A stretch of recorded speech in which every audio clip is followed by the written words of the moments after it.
So before anything else, I'd just like to bid everyone a good morning to the team and prospo behind this event, to my co-panelists, and of course to our virtual participants. I hope you enjoy our session this morning. To introduce myself, my name is Therese, and I'm part of the talent attraction team of Aboitiz Power. To share a bit about what we do, we do recruitment, onboarding, as well as employer branding. And to share more about our organization, again, we're Aboitiz Power Corporation, and we're actually part of a much larger group. So you may be familiar with the Aboitiz. We're the business that's engaged in the power industry. And we are one of the top power producers in the Philippines. We are engaged in different businesses now, starting from power generation, power distribution, distributed energy, and retail electricity services. So for just to share, for power generation, we're proud that we're a pioneer in the renewable energy field, and we're also one of the largest renewable energy providers in the Philippines. So to share our direction moving forward, we're aggressively growing our portfolio. So by 2030, we want to achieve a 50-50 balance between our thermal and renewable energy portfolio. So expect a lot of growth to come from us as we conquer both their targets in the next year. So there, I hope you were able to learn more about who we are and what we do. All right, thanks, Therese, for that short but very notable, introduction about Aboitiz. What about you, Michelle? Could you kindly introduce yourself and what does GMA do rather? All right. So, hi, good morning, everyone. I'm Michelle. Everyone calls me Mitchie. I'm from the personal management section of GMA Network. So, we're under the HR team. We are assigned in the personal management of the employee. So, that's from sourcing up to separation of the employees. So, onboarding, processing, and clearance processing, rather, of our employees. So, most of you know GMA is the leading broadcasting company in the Philippines, which produces innovative, trusted, and top rating TV programs. So, we are also known as the Kapuso Network. So, GMA brings superior entertainment and the responsible, unbiased, and timely delivery of accurate news and information to Filipinos worldwide.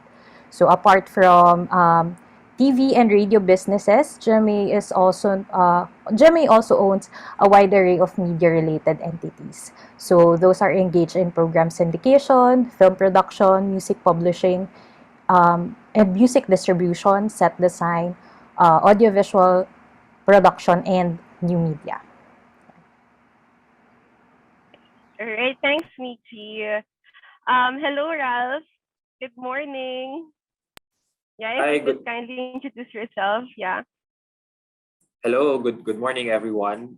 Thank you so much, Prospel, for initiating this event and for inviting us to be part of this panel.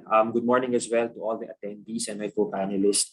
So, my name is Ralph, and just to give a brief background about myself, I graduated from UP Manila with a degree in behavioral sciences, and I have about 13 years of professional HR experience. Currently, I lead the employer branding group of MERALCO under MERALCO Talent Resourcing. Basically, we do end-to-end recruitment and talent attraction. So I'm just one of the almost 6,000 employees of MERALCO who shares the same passion in hashtag building a brilliant future. So MERALCO is a 119-year-old institution, and we're based in Pasig City, Metro Manila. We are the largest private sector electric distribution utility in the Philippines. So we cover 36 cities and 75 municipalities. So probably most of you are our customers, if you are within our franchise areas. We are in the business of bringing light to Filipinos and powering communities by providing cleaner and sustainable energy. So we are committed in keeping the lights on. So if you want to know more about Meralco as a company, our way of life, our culture, and our vacancies, you can probably grab your phones right now and check our social media pages. So just find Meralco Careers. So hopefully you get to check that as you progress during this session. Thank you. Right. Thanks, Ralph, for that enlightening introduction. What about you, Denise? How are you? Good morning. Good morning. I'm doing well. I'm very excited to be here again. Selena, actually, this is my third session with Prospel. So thank you for having me back. My name is Denise. I'm the operations manager of Equus Software in the Philippines. So for Equus Software, I think it's not as popular as the other, companies of the panelists. Our headquarters is actually in Denver. We have offices in Lisbon, London, in Dallas, and obviously in Manila. Our specialty is providing global mobility technology. So I think it's a common question for us here in the Philippines. What is global mobility? So it's actually anything and everything to do with moving one employee to a different location. So we support with, relocation technology, payroll, compensation, even taxation, name it. We have those solutions in our software. I think right now we are partnering with 300 different clients globally. So we're also rapidly growing. Before the pandemic, I think we only had like 19 employees in the Philippines, and right now we have 57. So very excited to talk about Equus more in a bit. Yeah, same here. Denise, thank you so much, guys, for briefly introducing yourself. So I hope our attendees were able to get a gist of what you're currently doing, what your company is currently doing, so that they can, of course, make an informed choice. So for this session, we'd like to know more about you. I mean, more about your initiatives for your students, of course, and how does your hiring process looks like. So with that, I'd like to ask you, what exactly does the ideal fresh graduate look like to you? I guess we can start with Ralph. Yeah. Okay, so I don't think there's a perfect mold that would fittingly describe an ideal fresh graduate.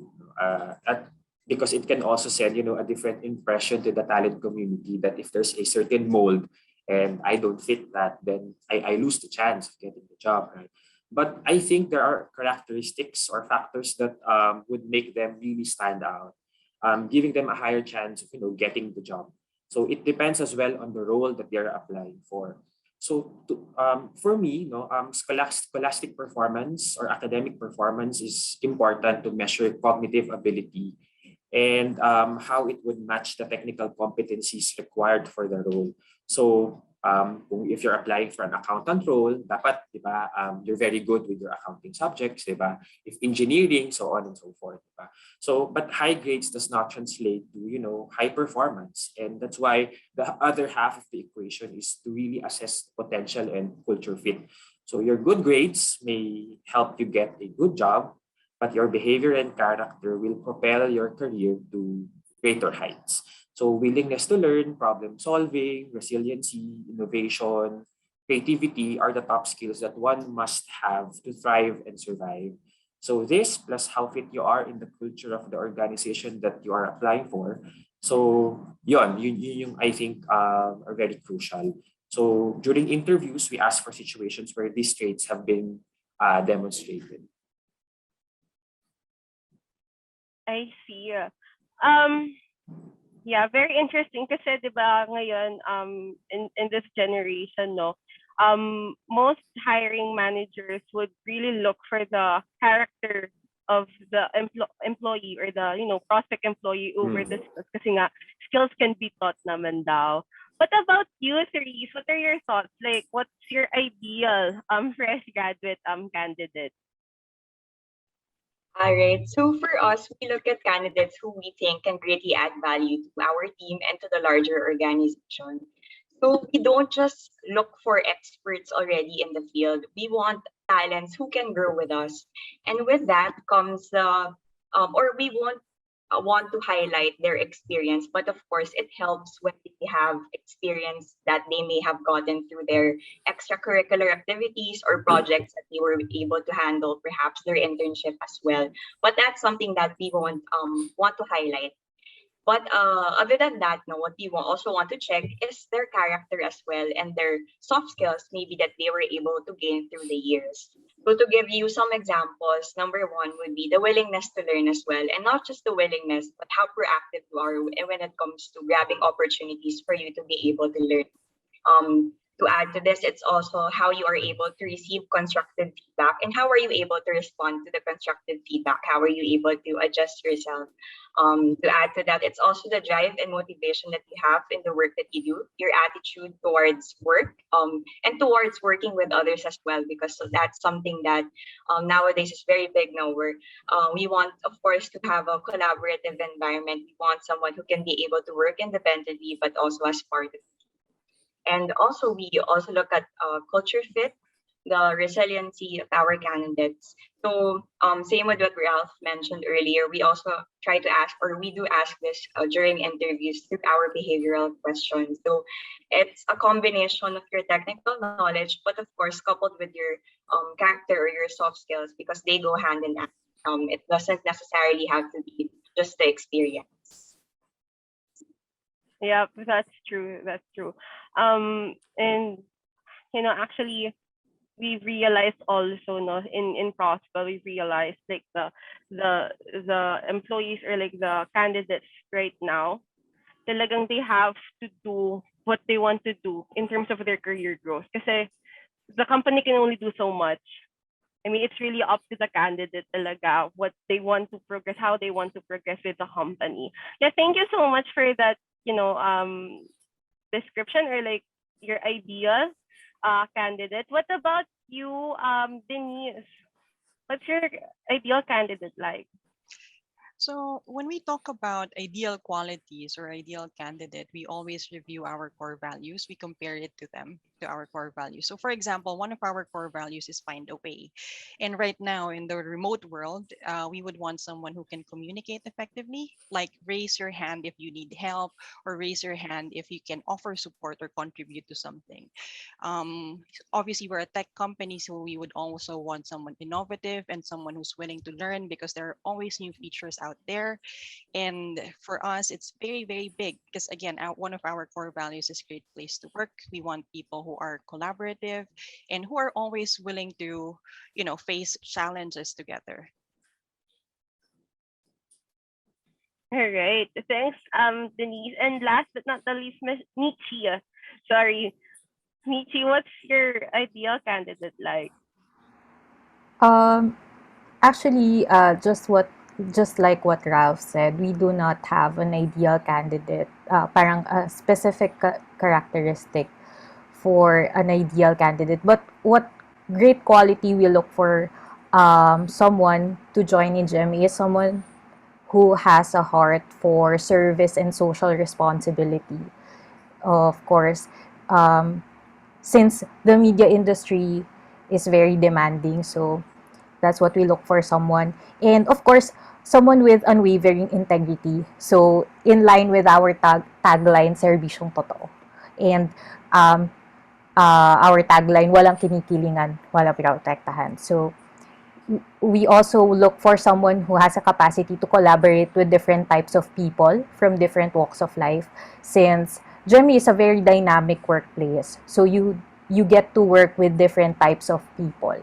So from officers, top management, managers, up to set people, production assistants, setmans, lightman, um, even artists. So you have to so you have to be very um, uh, flexible in dealing with different kinds of people, and also someone who has passion for excellence. So GMA is one of its objectives is to become number one in the media industry. So in order to achieve that, we need people who are passionate to achieve our goals. All right. All right. Thanks, Michi. Yeah. Well, thank you guys for your inputs, no, on what your an ideal candidate looks like. So I think our main takeaway here is that it really boils down to how um the candidate would adapt to the work culture, like to the company culture, the soft skills, and of course their characters. No, kasi again, skills can be taught and skills can be learned naman. But those things, those are pretty hard to develop at a mature age, right? And now I'd like to know naman to our panelists here, if you had to pick between two candidates who are essentially on the same level on paper. So what would be like your main decision factor in choosing the other candidate or the other or or the other one candidate? Let's start with Therese. Alright. So for us, we definitely go beyond what's written in a candidate's resume. So to highlight, we don't just look at the experience that they have. So building on what I mentioned earlier, we also want to look at their soft skills, their character. How will they be able to um, or this sort of translates already kasi to their work ethic. So we want to look at the soft skills or qualities that will gear them up to the role that they are pursuing. So these skills kasi will also help them in the transition period since for most of the participants here, for example, maybe some of you are fresh graduates or some are early career starters. So these skills will also help you transition in the role that you want to pursue. So other than that, we also want to check, of course, how will they be able to fit in our culture or how will they be able to embody and live by our culture and our values because that's a culture that we are very much proud of and our team members live by every day. It defines how we work together. So how will this candidate be able to live by those values and culture as well? And also again, the work ethic that they have, their willingness to learn, their adaptability, their resilience, how innovative they are. Maybe they were able to experience certain projects before, may it be through again their internship or through their extracurricular activities. And to add to that, of course, we also check their interest in the role and to our organization. So we check what if the role and the organization is in line with their interests. Maybe they have passions or again interests that they have. We try to align them with the role that they want to. All right. Thanks, Therese. What about you, Denise? How would you Yeah, well, choose between the two? Yeah. ideally, if they're both really very strong, we sometimes we don't have to choose. We find other opportunities for them internally. But again, to answer your question, we would go for someone who we think will be a good culture fit because we think we will be more successful if a candidate is actually sharing the same, company values, the mission, and also the outlook. And to also explain to you our process more, we have a learn and apply stage in our interview process wherein a candidate gets to work and meet potential, teammates. So these are people from UK, US, and Manila, and they review together, some of the common issues that a business analyst would face day to day, and we assess it by, checking if they ask questions, if they understand that, we're all collaborating here, and they're not trying to answer everything on their own. So it's all about that because for us in the technology industry, I think it's impossible for one person to know everything. So we want, people to be collaborative. We want people to share and ask the right questions and not to be shy about them. All right. Thanks, Denise. Well, we hope that other companies would, also have that option to choose both candidates if they're really a good fit. No. What about you, Michi? All right. So for GMA, if we have two candidates that are really strong, we look for someone. We look at someone's attitude as a main factor to choose one over the other, because it's more of a hire for attitude and train for skills type of mindset that we look at, because skills can be trained, but the person's attitude, if it will fit GMA's culture, GMA's environment. So that's what we look at among our candidates. All right. Thanks, Michi. And last but not the least, Ralph, what about you? What about your company? Yeah. So Interviews kasi are a make or break aspect in the hiring process. That's why it's very important for candidates to really prepare for job interviews. But all things equal, um, I would choose someone who shows deeper interest in the company that he or she is applying for. Why? Because this means that this person talaga research well about the business, about the products and solutions, and also the culture more importantly. This means that the person is not just looking for a job, but a career.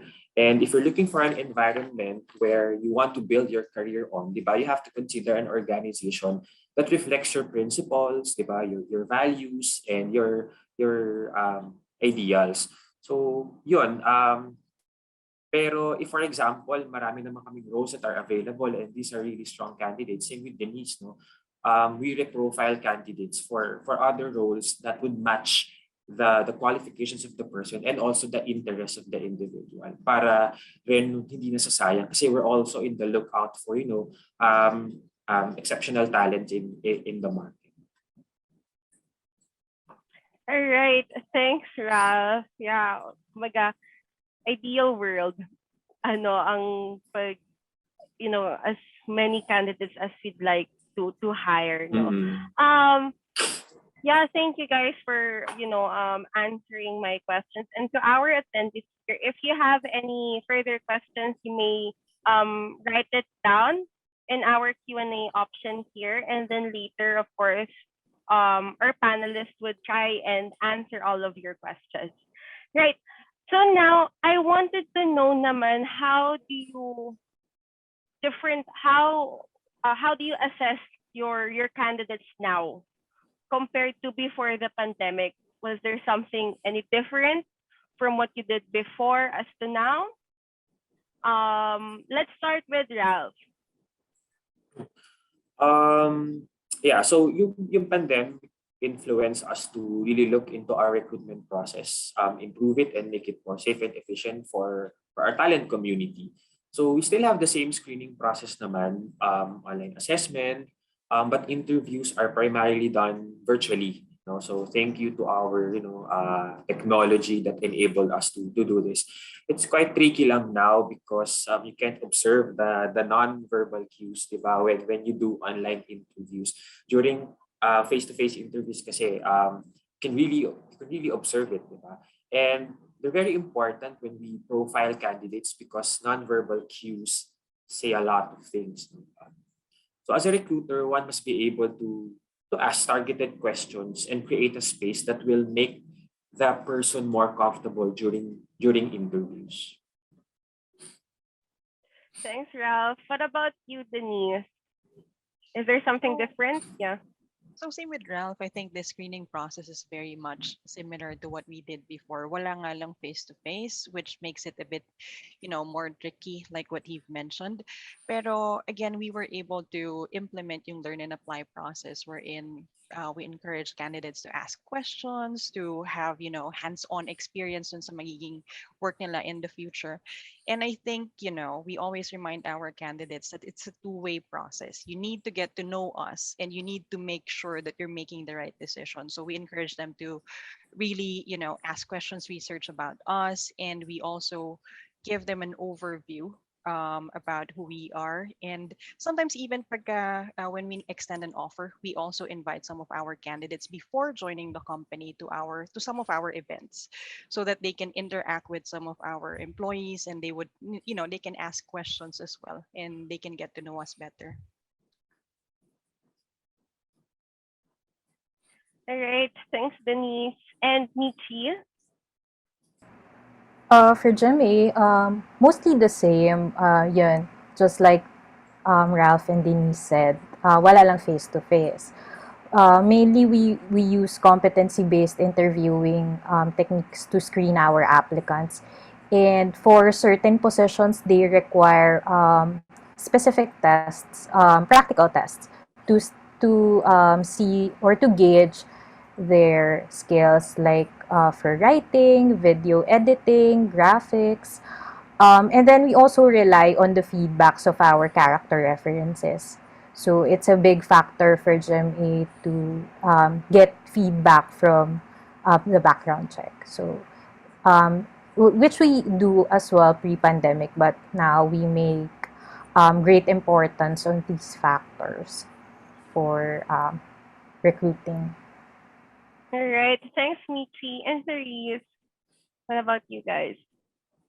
So I think the pandemic now has brought a lot of changes in many organizations, not just to the recruitment process, but to organizations in general. So for us, we want candidates who can help us navigate through these changes. So again, we would want to highlight their adaptability, how will they be able to manage these changes, transitions that will be happening, especially again for some maybe they're transitioning, still transitioning out of the college days, so they'll be welcomed into the workforce. So how will they be able to prepare for that? So we look at again the skills that will be able to prepare them or gear them up for that. So um, adaptability, agility, their resilience, and of course we also want to highlight the culture fit. So um, I'm sure a lot of people or recruiters experience this. You have a lot of candidates who ask about the culture, and that's something that's important. You check candidates as well who will be able to fit in our culture. So, like what my co-panelists said, how will this candidate be able to live by our culture and our values, and as well as if our organization, our values, and what we and our purpose, no, is it aligned with their own? Yes. And other than that, no, since our interviews are done online now, we also want to check how the candidate conducts himself or herself during the interview. So, for example, how prepared is the candidate? May it be through punctuality, the general demeanor, um, the attire, of course. We also check that for online or for on-cam interviews. And since it's a struggle now at times to establish rapport, we try to ask more competency-based questions as well, similar to my co-panelists, so we can check how this person will be able to, or we can check this skills, the soft skills of this person, how he or she will be prepared for this role, since yun nga, observation is quite a struggle when it comes to virtual interviews. So that's also one factor, how the preparation of the candidate when it comes to the online interviews. That's an important factor to our assessment. All right. Thanks, Therese, and thanks everyone for answering that one. So speaking of pandemic, I know that there have been a lot of changes, not only in our community as or society, but also of course within your company. So how is your company currently coping with the current situation? Pandemic, lockdowns, numerous lockdowns, different alert levels, and making sure that your employees are well taken care of. So what are your initiatives for your employees? Let's start with Therese. All right. So with what you mentioned, no, that yes, companies did experience a lot of changes and challenges that was brought by the pandemic. And with the changes that we experience in the company, we've always put the well-being of our team members as our top priority. So, for example, for the past 2 years, we've had a flexible work arrangement where most of our corporate employees can work from anywhere. Case in point, I'm working from the province, and my teammates, maybe some are in the office, some are in their home. So, we really can work from anywhere. And moving forward, our direction is still to continue the flexible work arrangement. So, our team members have the option to do hybrid work at home or in the office. But since we are also an essential business, we have team members such as our engineers or plant operators who would have to regularly report on site. So for the past 2 years as well, we've had our facility quarantines for them. We also provide them with their basic necessities. And we also provide some engagement activities for all of our team members across the organization, so that we can still be able to bond and relax or keep everyone engaged in the organization. And we've also had our vaccination and booster program, which covers all of our team members across the organization, including their dependents. So just to share, during the Omicron surge that happened last year, we all know that a lot of people experience symptoms. And for us, we were still able to shoulder the expenses for the COVID testing for our team members. To add to that, we also have our booster program. And we've also have our CAPIT or mental wellness benefit. So this is something that's very much relevant, especially during the pandemic. We all know that a lot of people were experience some problems that they have. So our mental wellness benefit is a resource that's available to all of our team members. So in case they would want someone to speak with regarding certain things that they wouldn't want to disclose to their team. So this is a resource that they can utilize again as part of our initiative to care for their well-being. Thanks, Therese. And Ralph, what about you? What about Meralco? Yeah, so one of the corporate values of Meralco is malasakit, and it's not just a word posted along hallways. Kasi di ba yung mga corporate values nakapost lang siya sa halls. But for us, it's a value lived by employees and evidently felt not just by Meralco employees, but also by our customers and our communities, the communities that we serve. We're very fortunate enough that we were able to keep our business afloat, giving employees financial and employment security. We also rolled out health and safety programs in partnership with different groups. Just to give you an example, we converted our sports facilities inside our Meralco campus into testing centers, and then later on as accredited vaccination site for our employees and dependents. Employees are also allowed to work remotely, just like Aboitiz Power. But for those who need to report on site, because we're a utility company, an essential business, we provided them safety gears, masks, and other tools. We also installed safety barriers in the office. We developed a chatbot for daily health tracker. We provided daily shuttle services for our employees. We converted some of our buildings as quarantine facility or accommodation for those who cannot travel. Employees have access to medical services, even for those who are COVID positive. So they have access because we have our own hospital inside Meralco. We issue regular health updates to our internal bulletins. And we also have employee engagement activities and mental wellness programs to manage pandemic-induced stress and anxiety. Of course, there were challenges at the start, but nobody has really prepared for this pandemic, right? But it is during these difficult situations talaga where employees see and feel yung promise of their employer. So in Meralco, we were able to showcase and to live our value of malasakit and bayanihan.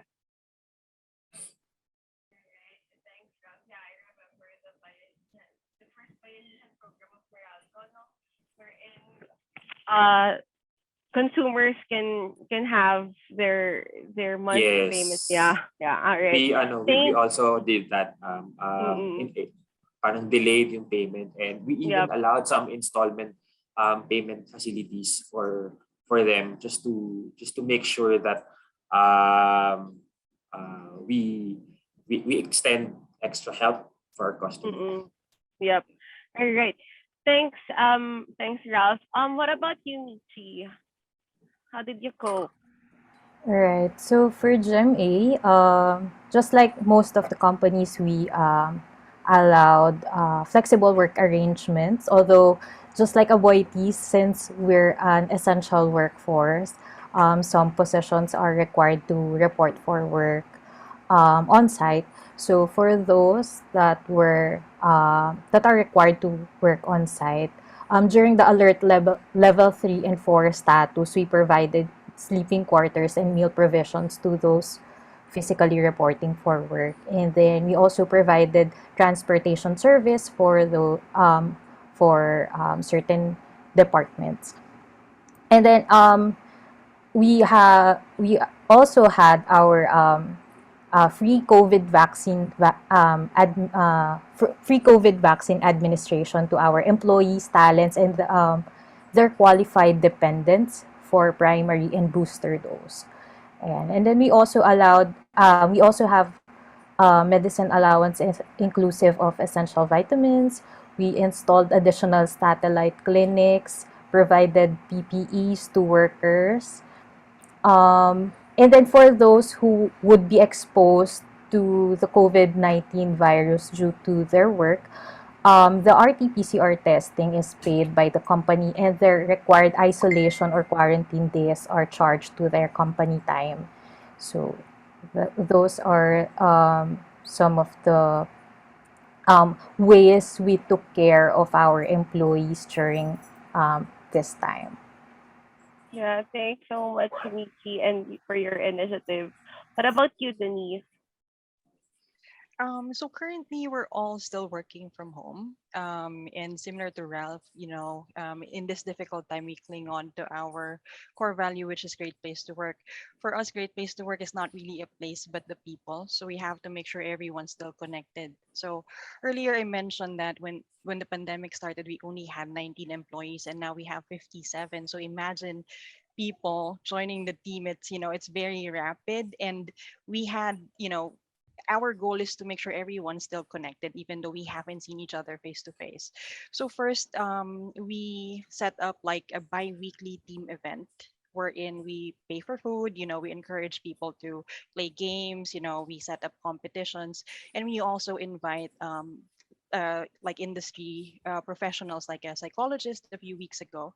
And also in the beginning, we've upgraded our healthcare program, and we've upgraded our PTOs. So from 10, we made it 25 to encourage people to take their leaves, because what we've noticed is that ever since this started, people are working longer hours at home. So we want to push them really to take your PTOs, because that's very important.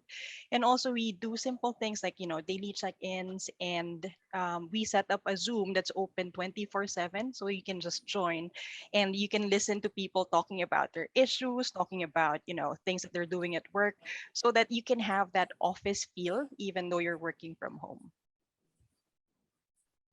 Yeah, talagang ano no, this pandemic, it somehow deprived us of basically physical companions now, especially you in work, in a work setup wherein you can easily tap their shoulders to ask questions. And I'm so happy of all of your initiatives from Aboitiz to Equus. So thank you guys.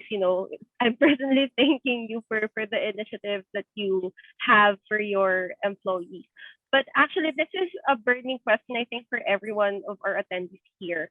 The government now mandates the companies, right, the private companies, to be back to work on site. What are your thoughts about it, or like how would you proceed with that, Denise? For us, it's going to be optional to go back to the office. So we're preparing for that. But we're not going to force people to report if they're uncomfortable, because obviously we have different situations. And I think in the past 2 years, we've proven that everyone can be productive at home. And we'll be setting up the office, making sure everything is safe and ready for those who prefer to go to the office and see each other face to face from time to time. Right. And Michi, what about GMA? So for now, we're still adapting to the flexible work arrangement, but Mm-mm. we'll definitely look into it for certain positions that could still be productive while working elsewhere. All right. Yeah. So yeah, but for now, yeah, we're still on sorry, a flexible working arrangement for now. Yeah. All right. What about Therese? What about the Aboitiz? For us, our direction is still to do the flexible work arrangement. So again, our employees have the option to either work from home or in the office, or actually work from anywhere.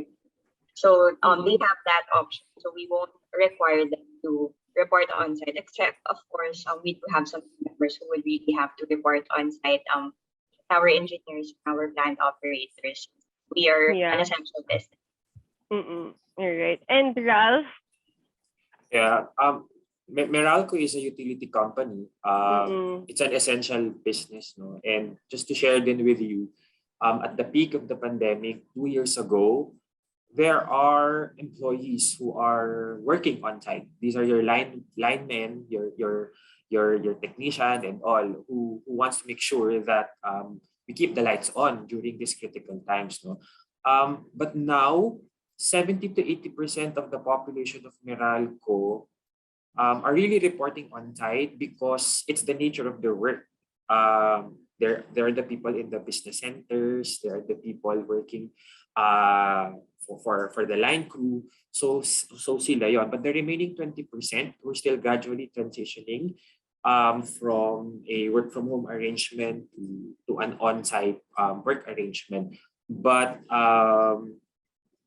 it's something that we're still looking into. But yeah, iba for a utility company. Yeah, that's true. Yeah, pero I mean, it's nice to know. I mean, I think the attendees we're keen to know talaga like the work arrangement, especially this year, no. So it's nice to have that information firsthand from our panelists here.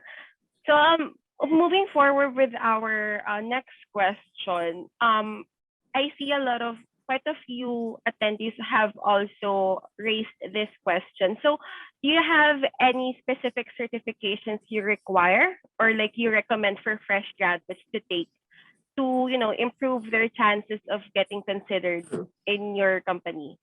Let's start with Ralph. It actually depends on the role that they are applying for. Like certifications would really matter if the job is technical in nature, di ba? Engineering or IT related courses. So yeah, so certifications are really a plus.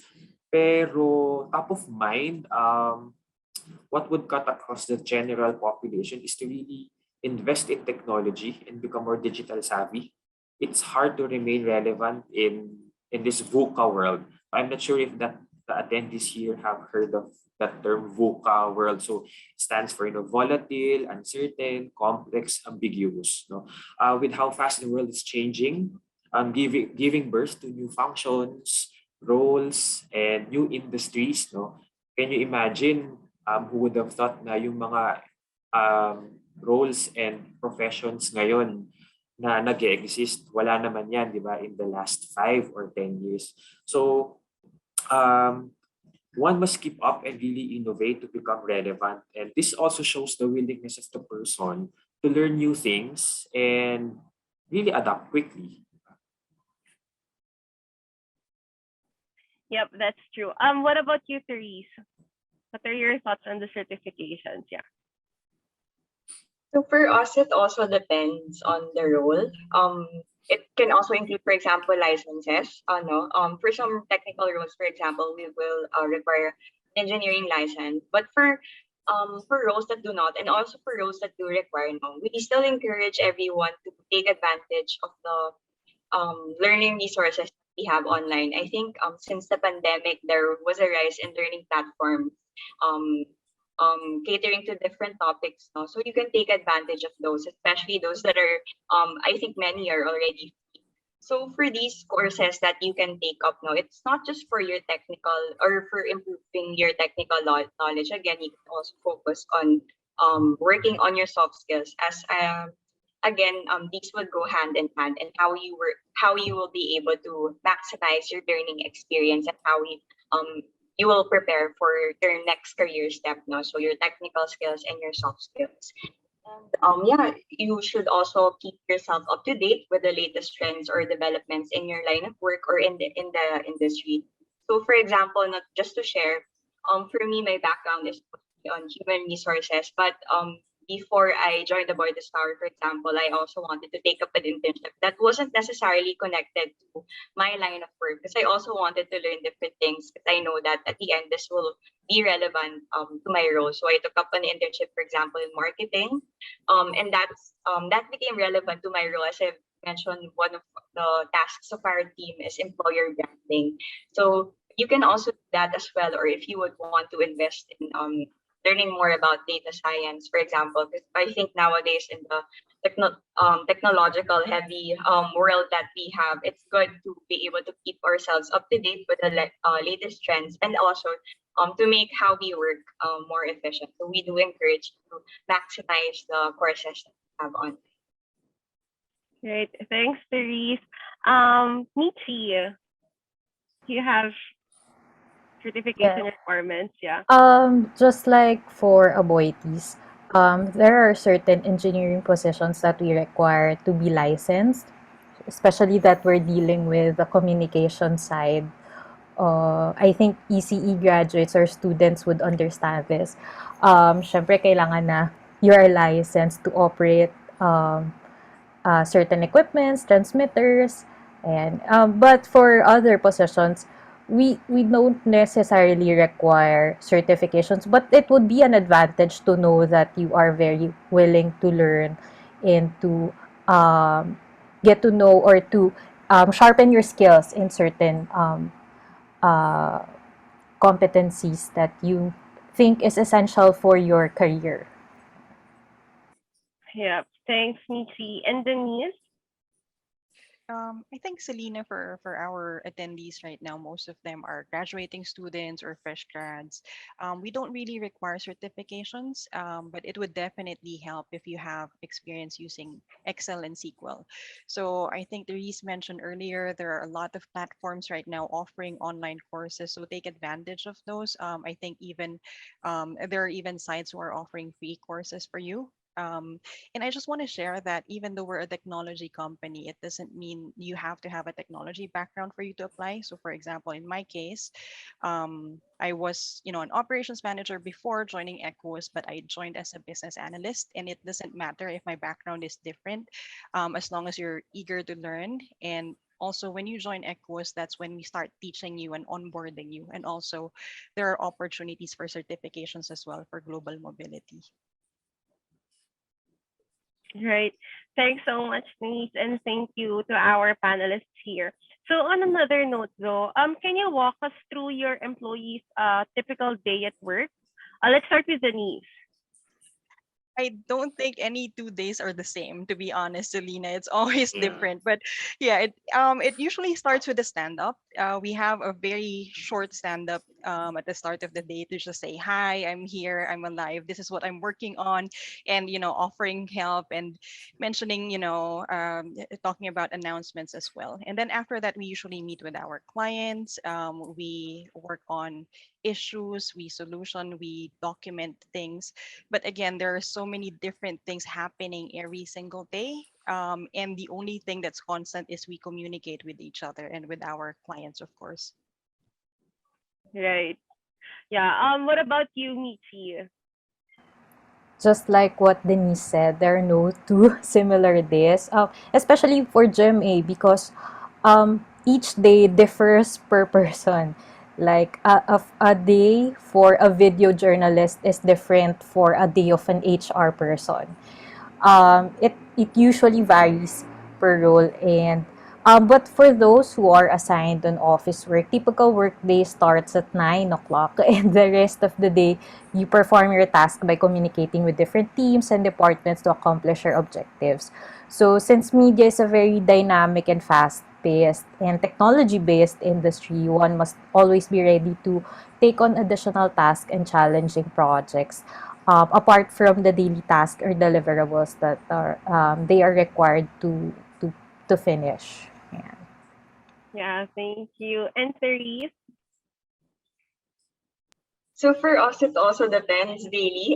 It really depends on the urgent tasks at hand as well. But to describe what a typical day looks like, maybe we can describe what first for a corporate our corporate team members expect that you'll be working independently and as a team as well. So we do have regular huddles and this is for us to be able to catch up and discuss some developments in our deliverables or help hidden in our tasks. And of course, we also ask about each other's lives just so we can also get to bond during these huddles. And we also have our learning sessions. These are either live or we also have a platform that houses our previous learning sessions or maybe articles that we can scroll through at our own pace. So again, for us, since learning and growth something that's very much important to our culture, so we try to look at different courses that we can attend or again check so that we can continuously improve ourselves because we also have our student always mindset. So therefore, that we can really scroll through the platform that's available to us, and we also have our engagement sessions. Of course, sometimes we have our contests for our team members. Sometimes they may be dance contests, and we also have our town halls and whatnot. So, other than that, we also collaborate with different stakeholders. So it can be different per department. So you collaborate with different stakeholders, and this is both internally and externally. So that's mostly for our corporate team members. And on the other hand, we also have our people who work in the field. So like with Meralco, we have our linemen, our engineers, our plant operators. So for them, a day in the life looks like while managing our facilities. So we do have facilities across the country, and also the projects that we have for our different facilities as well, and ensure that they're all functioning, and that we are able to ensure that we provide the country with much needed power. So they do have a significant task as well. And of course, they also have their own set of learning sessions that are available to them. So we have the common platform, and they also have their engagement sessions as well. Same with us. So that's what a day in their life looks like. Right. Thanks, Therese. And Rav? Yeah, echoing what Therese said, no, we have people in the field and we have people in the corporate office. And for those who are in the field, of course, it's basically the same pre and post pandemic. But of course, we have more parang safety measures and protocols in place. Kasi expose sila sa labas, di ba? But what I realize, at least for those who are based in the office, no, post-pandemic, we become more output-driven and collaborations are more evident. This means that we no longer measure the performance of the person based on the hours spent, but by results. So a typical day may be different from one employee to another. But what's important is that you deliver. There are still the usual meetings done virtually, but we allow a certain level of flexibility and independence. We understand that this is a very difficult situation that we're in, and people are still adjusting in the new normal. But just to share what's constant among all employees of Meralco is that every morning we are required to do our daily health check. So like what I mentioned earlier, this is our chatbot wherein you declare if you have symptoms, etc. And then it's very nice kasi because of the algorithm and because of the system in place, if you are, for example, experiencing a symptoms or whatever, immediately our medical officers will call the employee so that they can also do some consultation and provide them the needed medical attention. So that's basically what a typical day looks like in Meralco. Right. Thank you, Ralph, and thanks to our panelists here. So I guess our attendees were able to, have an idea on what a typical day looks like, although no same day is no day is the same rather.